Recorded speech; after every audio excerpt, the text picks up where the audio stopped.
this is a Pinewood Derby car. It comes in a kit, then you build it and put it together, and then it uses gravity to go down a track. So over 100 million of these cars have been built and raced by kids over the past 60 years. Which means over 100 million dads have spent a lot of time at the workbench and then subsequently pretended their kid helped in some meaningful way. But don't feel bad for the boys, because someday they'll grow up to be dads, and then they'll get a chance to work on a car of their very own. Now this is a much faster Pinewood Derby car. But wait, this was my entry.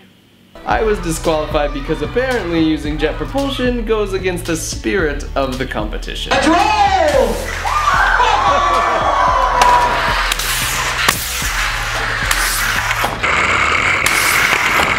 This is a much faster legal car. But what is it about this one that makes it so much faster than this one?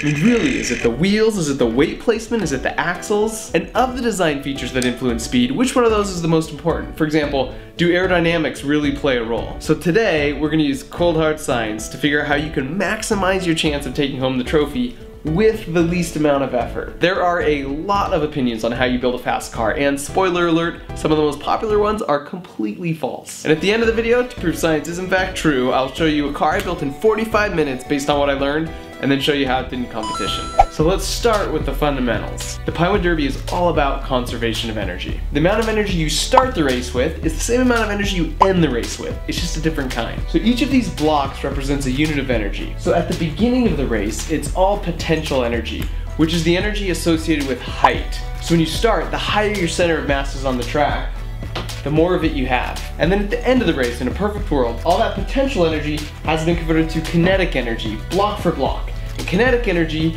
is the energy of speed. So you were really high on the track, and as you came down, all that height was converted into speed. And you notice I said in a perfect world, because in reality, we lose some of that kinetic energy to friction. It's dissipated through heat. But you will notice that these two piles of friction and kinetic energy still add up to the original potential energy we started with. Energy is conserved. So if you can reduce friction, that means you're going to have more kinetic energy, and that is the key. This pile is the key to winning the race, because it has the speed term in there. And whoever has the higher pile of blocks here wins the race every time. So for the rest of this video, we're gonna discuss what truly matters in maximizing your kinetic energy, or your speed, or this pile. How do you make this pile as big as possible with the least amount of effort? Okay, so before we go any further, I want to introduce you to someone I met while doing the research for building the perfect Pinewood Derby car. My name is Scott Acton, and I'm a physicist for Ball Aerospace. About 10 years ago, my son and I kicked my wife's car out of the garage and we converted it into the Pinewood Derby Research Facility.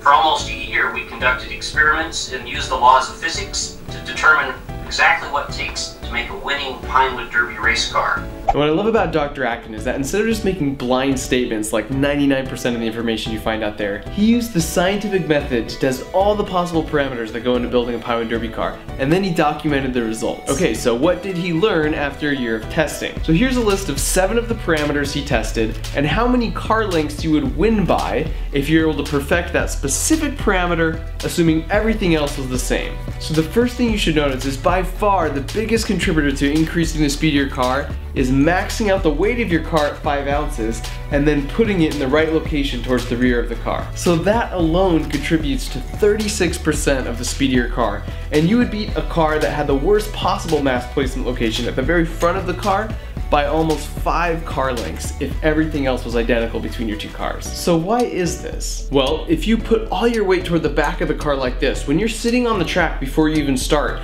your center of mass is higher up than if the weight was concentrated at the front of the car. That means you automatically start with more potential energy. And since energy is conserved and we added 2 blocks here, we have to add 2 blocks on the other side of the equation, which means you get more kinetic energy. And again, that's the energy of speed, which means you're going faster when you get to the bottom of the ramp. So another way to look at it is to say both cars will roll down the ramp at the same speed until they get to the bottom. Now at this point, the blue car is done accelerating, but the red car has all the mass at the back and is still falling and will continue to be pushed forward, sort of giving it a turbo boost when it gets to the flat part. So now the question remains, how far back should the mass be placed? Now if the mass is too far back, you're gonna pop a wheelie and be totally unstable, and clearly that's bad. So Dr. Acton ran trials on 40 cars and he concentrated the mass in different locations on the car. And this chart is an example of the kind of data that he produced. So somewhere around 0.9 to 1.5 inches in front of the rear axle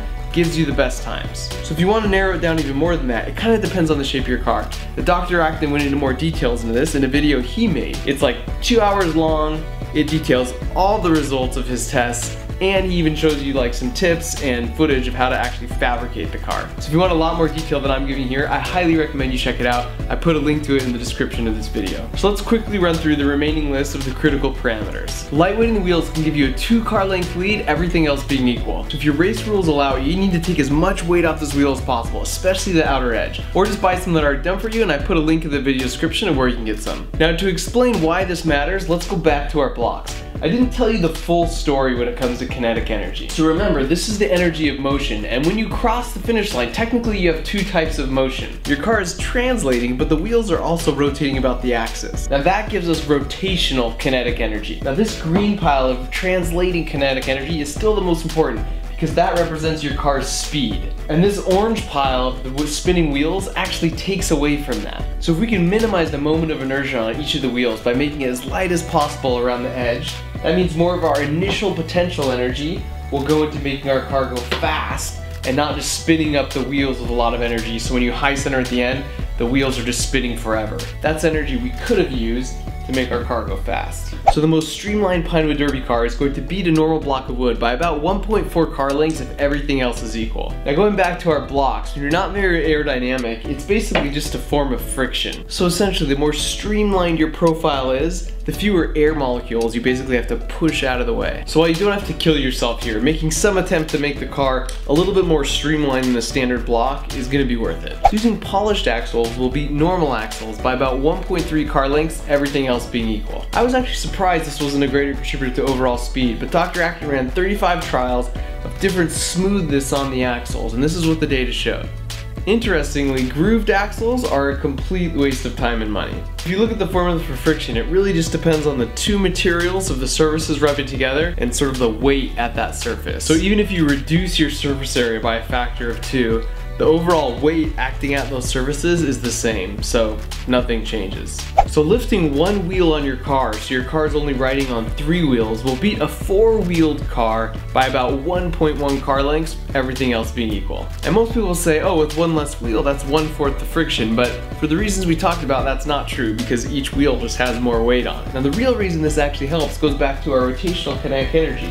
Now remember, the green pile is what you want to maximize, and if you have 1 less wheel to get spinning as you start going down the ramp, that means that energy gets to go to our kinetic energy of translation, which means a faster velocity at the finish line. But finally, adding graphite to your wheels and axles will make your car win by about 0.9 car lengths.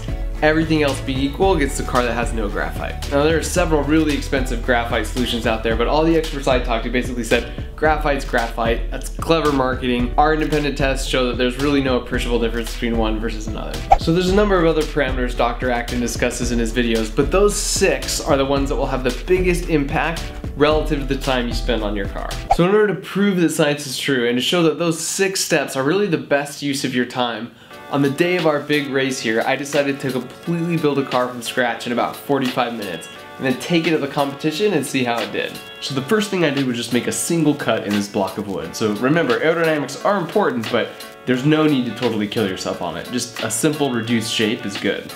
Okay, so the next step is polishing the axle. So here's a before and after. Basically, you just want to take your axle, put it in a drill press or even a hand drill and duct tape down the trigger. And then you just take different levels of sandpaper and just dip them in water and put it on the nail. You go all the way from 600 to 2000 grit. The last step should be some sort of polishing compound. I put a link to another YouTube video that covers this in a lot more detail in the video description.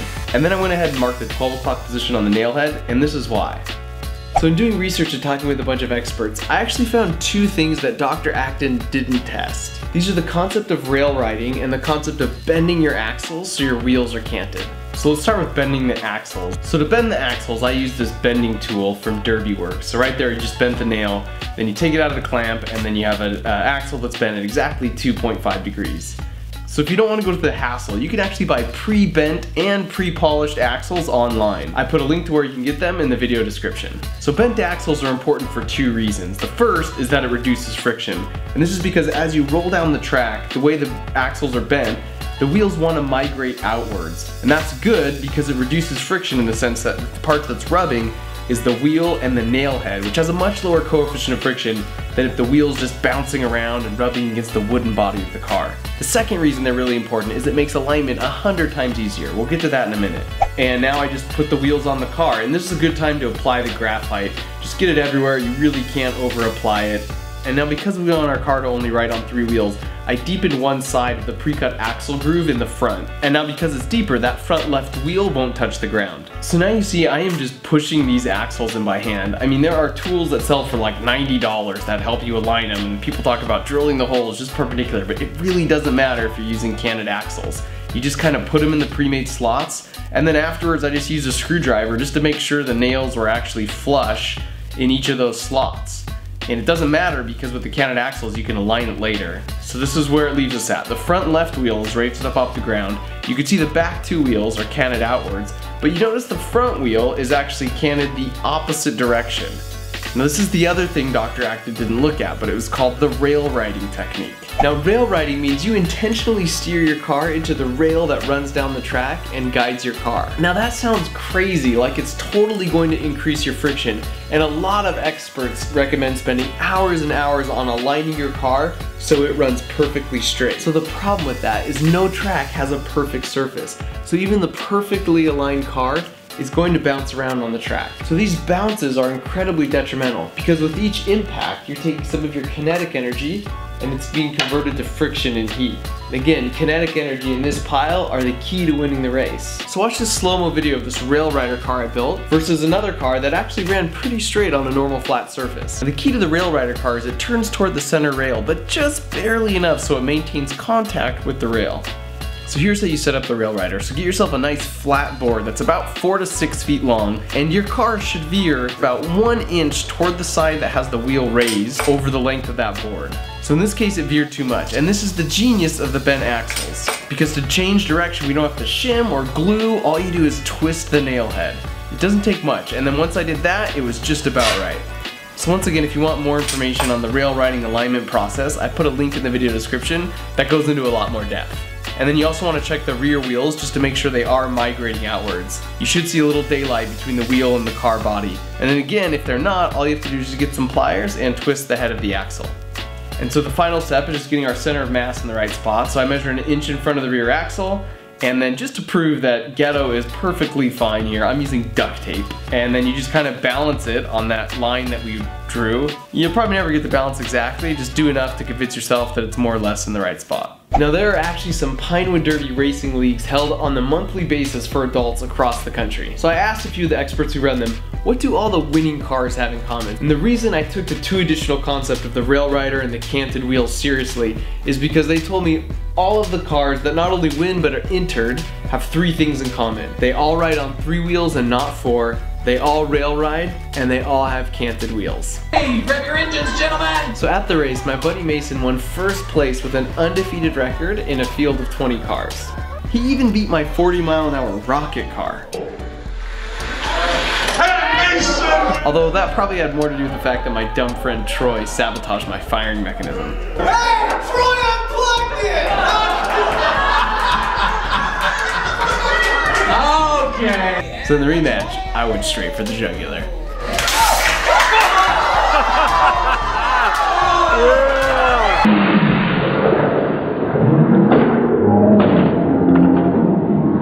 Let's hear it for Mason Miller!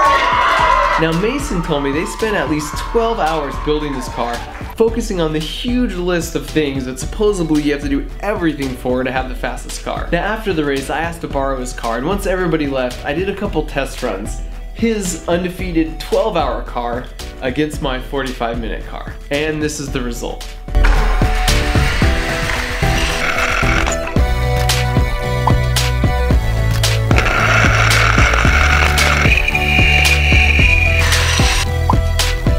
In fact, my 45-minute car barely lost to this car of my buddy's, and he's like an expert racer. In fact, this exact car has won many races, even at the district level. Okay, so in summary, I recommend maximizing the weight of your car at 5 ounces and placing it in the correct spot on the car, about an inch in front of the rear axles. Have a reasonably aerodynamic car and have it ride on 3 wheels.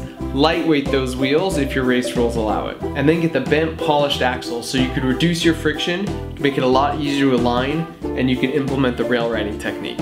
And then just run your rail rider alignment test and make sure you use plenty of graphite. So make sure you check out the links in the description for more detail on some of the steps I didn't cover fully. Plus, if you want to save yourself a little time, I have some links there that show you where you can get some of the stuff pre-made, like the bent polished axles. So this video is way longer than I typically like to make my videos, but hopefully you found it helpful. So above all, I hope you guys have fun and you use this as an opportunity to get excited about science and physics. And then you use that to turn around and just dominate every other car in the race.